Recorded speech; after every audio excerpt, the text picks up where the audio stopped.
So about a week ago, Nintendo released the Switch Sports demo playtest for us to try out, and it was a lot of cool sports even though we only got about 3 sports to play.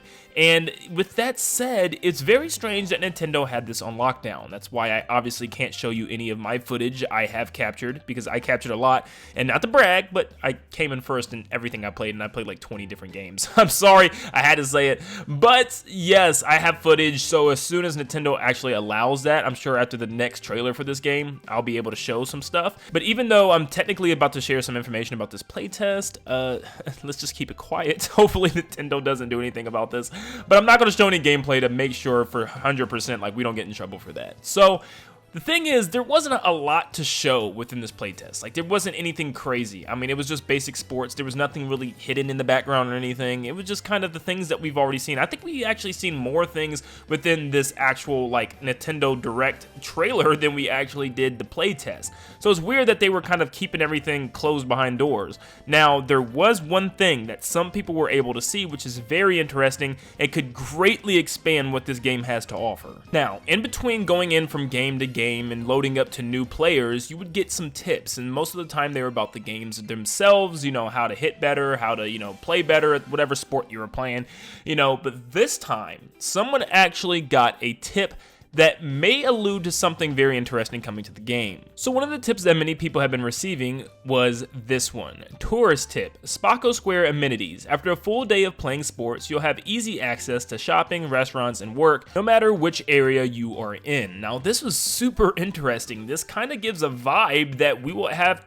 other things to do other than just playing these sports and stuff. So we'll be able to go to restaurants, we'll go shopping. Like shopping, I understand getting new clothes, but restaurants?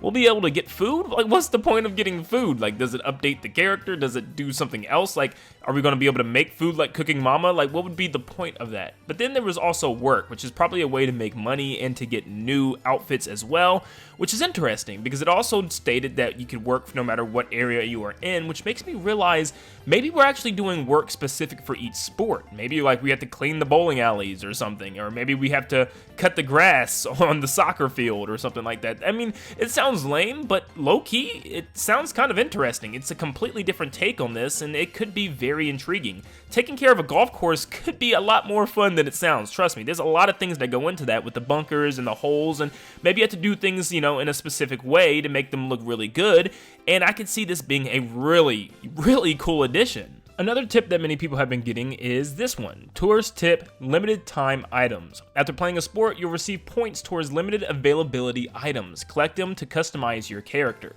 So this one was kind of something that we already could guess. In the trailer itself, we could see a little present at the top right of the screen, which probably indicated, you know, your points based on the sports you just played, and you can get some type of, you know, customizable option for that week or that time period or whenever it's available. So this one wasn't that big of a surprise.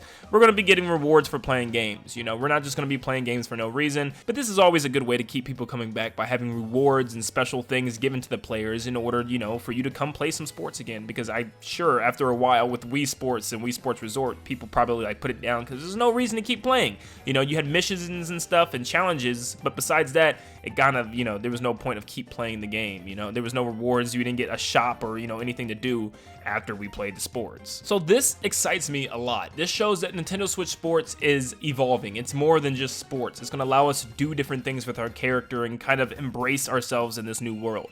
Personally, I miss Woohoo Island. I do. It was an amazing place that they built and they just kind of forgot about, and it just kind of felt like a resort, like the ultimate place to go play sports. But Spacco Square isn't as bad as what people are, you know, kind of alluding to. I think this could be a really cool area, especially if we're able to do other things in it. Like, for instance, if we're able to walk around, or maybe there's other sports coming, like riding our bike throughout the city and checking out different locales, and that would be, you know, freaking amazing. I think that would be awesome, and especially considering the fact that there could be restaurants and different things we could do for work. It's almost like our own personal life that they're creating, like Nintendo life, you know? This would be very interesting to see, almost like a Sims thing for Nintendo. But I'm very interested to seeing what's coming to this game, what they're going to add, and if this is actually going to be something incredibly unique to Switch Sports. But of course, let me know in the comments down below what you guys think. I am not going to show gameplay, like I said, because I know a lot of big creators, way bigger than me, have actually shown gameplay and they haven't had it taken down, so maybe Nintendo's not that strict on it, but at least I'm going to share a bit of information, and I'm just not going to show the gameplay. But thank you guys so much for tuning in. If you enjoyed today's video, make sure you leave a like and subscribe to stay up to date on all things Switch sports and all things Nintendo in general. And like always, I'll see you all on the next one. See you guys.